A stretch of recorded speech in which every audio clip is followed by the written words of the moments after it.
আরো মজার বিষয় হচ্ছে এই ছবি। এই ছবিটা দেখলে কি মনে হচ্ছে? দেখো ডাক্তার সাহেব সে অলরেডি এমডি কমপ্লিট করছে 2000 কত সালে, সরি এমবিবিএস এমডি কম 2022 সালে।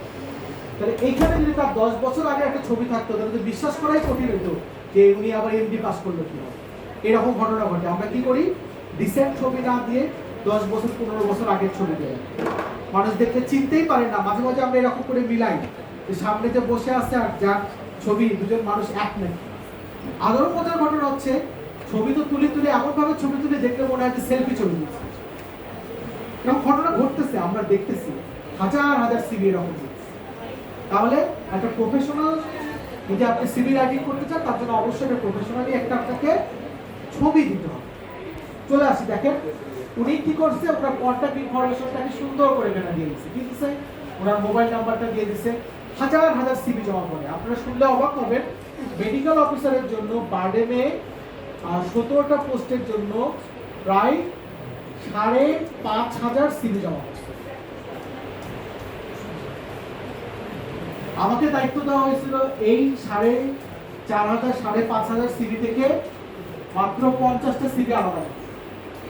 এখন আপনার কাছে মনে হয় যে স্যার এটা তো অন্যায় হয়ে গেল, এতগুলো মানুষ সিভি দিচ্ছে তাদের ইন্টারভিউ নেবেন না কেন?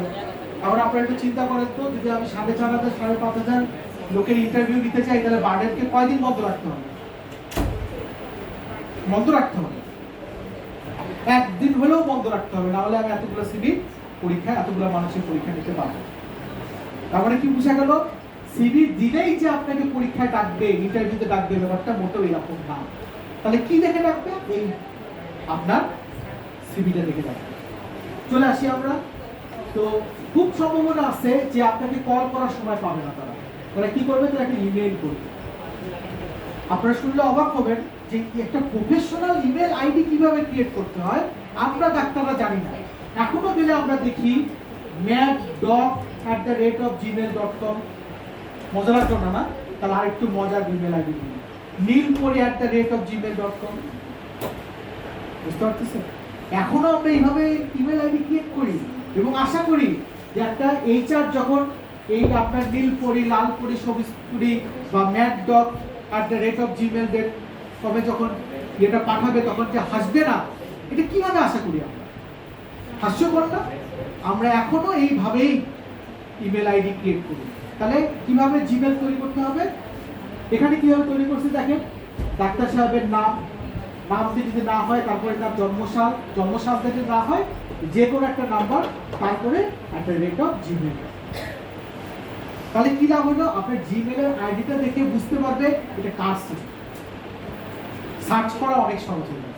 দেখেন কত ছোট্ট ছোট্ট ব্যাপার, অথচ একটা ইন্টারভিউ কল পাওয়ার জন্য কত হেল্পফুল। চলে আসি, দেখেন খুব ছোট্ট করে বলি, আর বেশি বড় করবো না।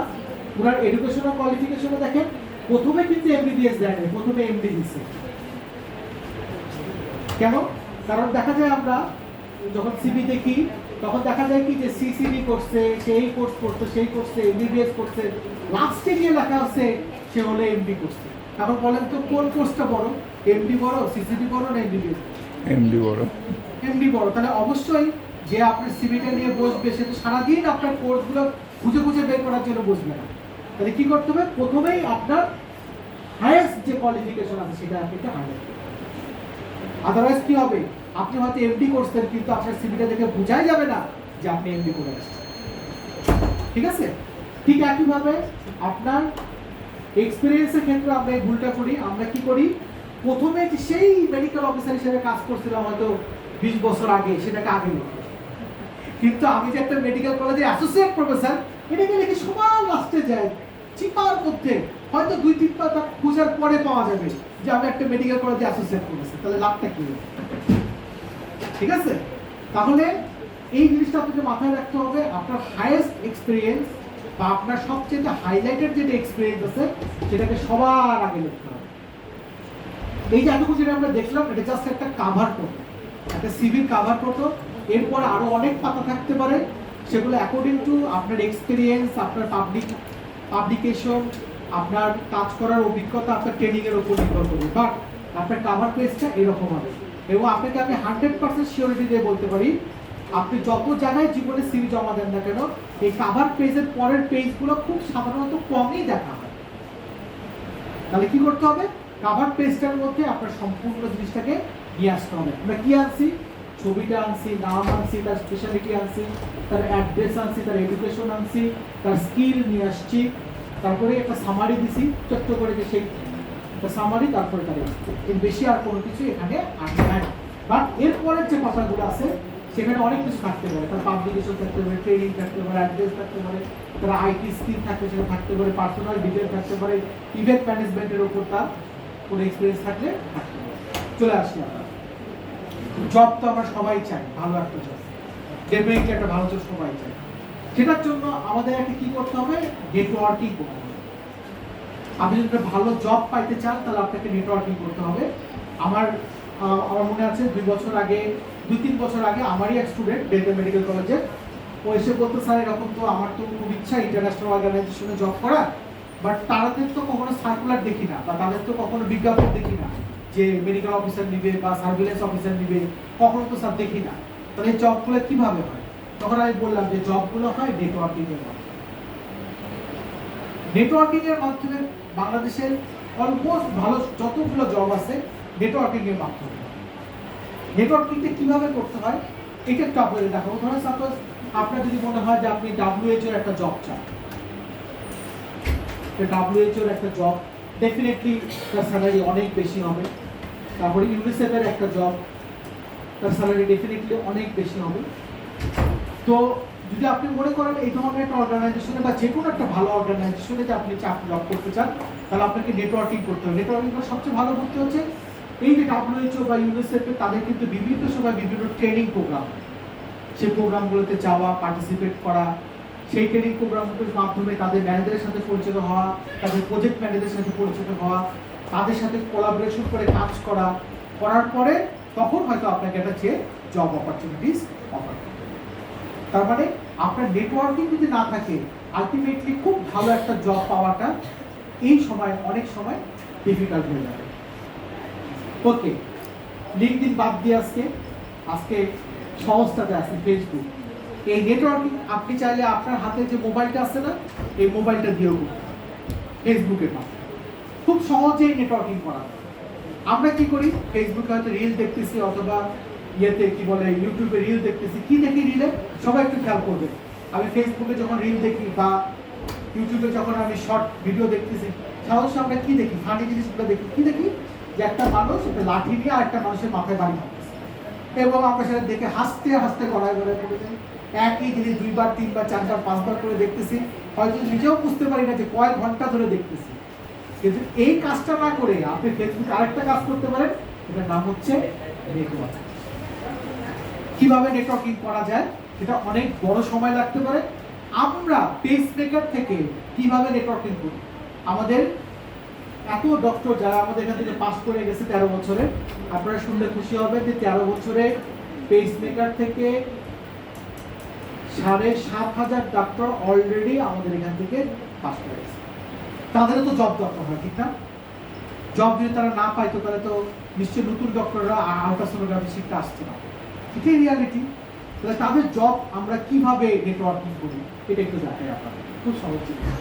আমরা কি করি? ফেসবুকে আমাদের একটা গ্রুপ আছে, সেই গ্রুপে এখন বর্তমানে 47 খুব সম্ভবত 7K আপনার হলো মেম্বার আছে। এই মেম্বাররা কারা? এই মেম্বাররা হচ্ছে আমাদের এখান থেকে যারা কোর্স করে গেছে, এবং সাথে সাথে বিভিন্ন হসপিটালের, বিভিন্ন ক্লিনিকের, বিভিন্ন হেলথ অর্গানাইজেশনের, বিভিন্ন ন্যাশনাল ইন্টারন্যাশনাল অর্গানাইজেশনের যারা ম্যানেজার আছে, যারা অফিসার আছে, তাদেরকে আমরা এই গ্রুপের মধ্যে এক জায়গায় নিয়ে আসছি। তাতে কি লাভ হয়েছে? এই গ্রুপটা, আমাদের যে ফেসবুক যে গ্রুপটা আছে, এটা বেসিক্যালি দুইভাবে কাজ করতেছে। এখানে আমরা দুইটা হাত বা দুইটা উইং তৈরি করছি। একটা হচ্ছে যে জব চাচ্ছে, আর একটা যে জব দিতে যাচ্ছে। এই দুইটা গ্রুপকে আমরা দুইটা গ্রুপ অফ পিপলকে আমরা একটা ফেসবুক গ্রুপের মধ্যে ইন্টিগ্রেট করছি।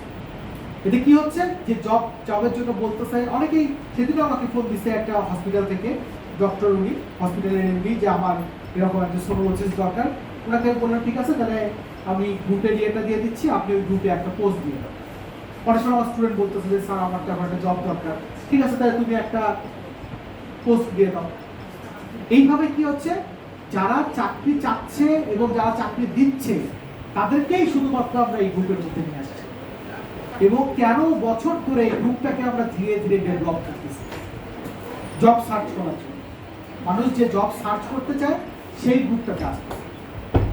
এখানে আর এন্টারটেইনমেন্টের কোনো পোস্ট চায় না, এখানে কোনো হাসির কোনো ভিডিও যায় না, এখানে শুধুমাত্র চাকরির জন্য বিজ্ঞাপন চায়। এবং আপনি শুনলে অবাক হবেন, দৈনিক প্রায় 17টা করে বিজ্ঞাপন আসে। হ্যাঁ, দৈনিক। আমি সেদিন দেখলাম ফেসবুকে ইন অ্যাভারেজ 17টা করে বিজ্ঞাপন আসে। তাহলে কি হলো, ফেসবুকে আপনি চাইলে রিল দেখতে পারেন, আরেকজনের মাথায় বাড়ি মারান, আবার চাইলে আপনি ফেসবুক দিয়ে নেটওয়ার্কিং করবেন। ঠিক আছে, এটা আর বড় করলাম, এটা কিভাবে একটা পোস্ট দিলে সেই পোস্টটাতে মানুষ রেসপন্স করবে। একটা আপনার এডুকেশনে যদি কোয়ালিফিকেশন শুধুমাত্র এমবিবিএস হয়, তারপরেও আপনার স্পেশালিটিকে আপনি কিভাবে ফুটায় তুলতে পারেন, এগুলো নিয়ে আজকে আরো ডিটেল আলোচনা করলাম না, হয়তো পরবর্তীতে আরো ডিটেল যদি আলোচনা করার সুযোগ হয় সেদিন আলোচনা করব। ওকে, জব সার্চটা যদি দরকার নাই, ইন্টারভিউ কোচিং এ চলে আসে। অনেকেই মনে করে ইন্টারভিউ কোচিং এটা কি কোচিং এর কোনো বিষয় কিনা। প্রাইভেট কোচিং জিনিসটা কেমন? আমাকে যদি বলা হতো যে স্যার আপনি প্রাইভেট কোচিং কেমনে করছেন, আমি কেমনে করছি, আমার একজন হয়তো ইংলিশের টিচার ছিল, সে আমার বাসায় আসছে, আসে পড়াইছে, ঠিক না? তারপরে কি ট্রেডিশন শুরু হলো, গ্রুপ, স্যারের বাসায় গেছি, গ্রুপ ধরে ধরে প্রাইভেট টিচিং করে আসছে, ঠিক না? তাহলে প্রাইভেট ইন্টারভিউ কোচিং জিনিসটা কেমন, এটা একটু আমরা দেখার চেষ্টা করি। ইন্টারভিউ কোচিং করে আমি আমার ক্যারিয়ারটাকে কিভাবে ডেভেলপ করব, এটা একটু বোঝার চেষ্টা করি, সহজ করে বলবো আপনাদের। ধরেন সাপোজ আমি যদি মনে করি আমি এমবিবিএস হয়তো বা গত বছর পাস করছি, তাহলে আমি যদি মনে করি আমার একটা চাকরি দরকার, আমি যদি কোনো জায়গায় ইন্টারভিউ দিতে যাই, তাহলে আমার প্রিপারেশনটা কিভাবে নিব? প্রথমেই হলো আমার যে ফ্রেন্ডরা এই ধরনের সিমিলার টাইপ ইন্টারভিউ ফেস করছে তাদের কাছ থেকে শোনা যে এই ধরনের অর্গানাইজেশনে কোন ধরনের প্রশ্নগুলো মিলে যাবে। তারপরে আমাদের সিনিয়রদের কাছ থেকে শোনা, বা আমাদের যারা জানাবে, সবাই তো জানাইতে চায় না, যারা জানাবে তাদের কাছ থেকে শুনতে চাওয়া যে এই কোর্স এই ইন্টারভিউর জন্য কোন ধরনের প্রশ্ন হয়, সেইভাবে নিজেকে প্রিপেয়ার করে পরীক্ষা দিয়ে যাওয়া। বুঝতে পারছেন? তাহলে খুব সহজ। ইন্টারভিউ কোচিং মানে হচ্ছে এমন কারোর কাছ থেকে জানতে চাওয়া, ইনফরমেশন শেয়ার করা, এই ধরনের ইন্টারভিউগুলো ফেস করতে, সেটা আপনাকে বলতে পারবে